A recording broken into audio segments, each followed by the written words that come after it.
He was the author of a very well-known book filmed by Luchino Visconti, Giovanni Verga. Right, Okay. yes. Okay. What was the film? La Terra Trema, with a young Francesco Rosi as assistant director. Okay. Shot in Sicily with real fish. Okay.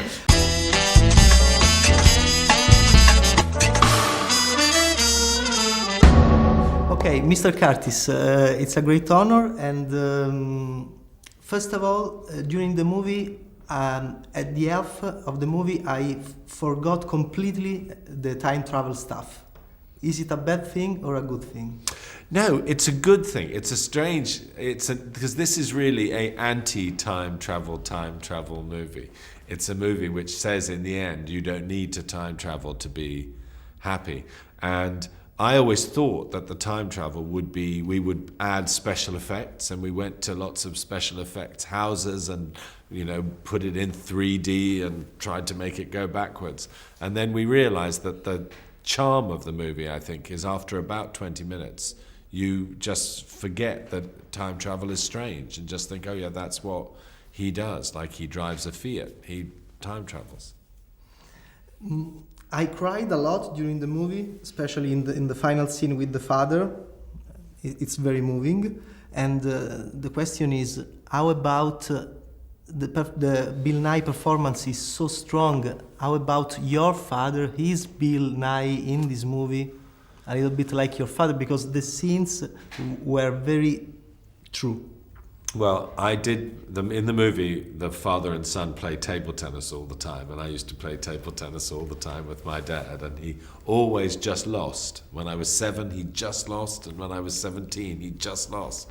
So he was obviously pretending all the time. Now, I think Bill, when I asked Bill to act in the film, he came for a meeting and he said, "I will do it as long as I don't have to do any acting." And I said, "Really?"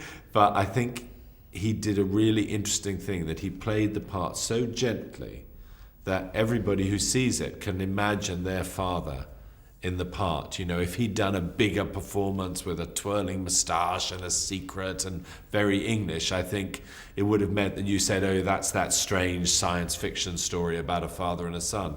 But I think because Bill's performance is so gentle, it reminds me of my father and lots of people of their fathers, I think. Is it easy now, Mr. Curtis, do this stuff, this wonderful Richard Curtis stuff full of optimism and nice men, nice women? Is it easy to do this stuff now in your country?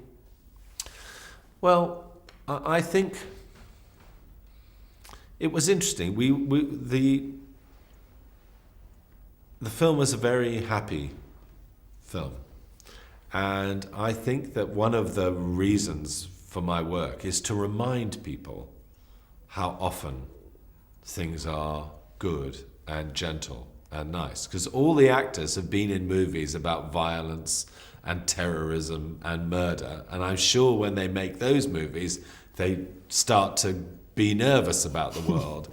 And in my films, I'm just trying to remind people that if you look around you on a normal day, you see a lot of people walking down the street holding hands. There's a lot of love. If you go to the gates of a school, you see hundreds of parents kissing hundreds of children.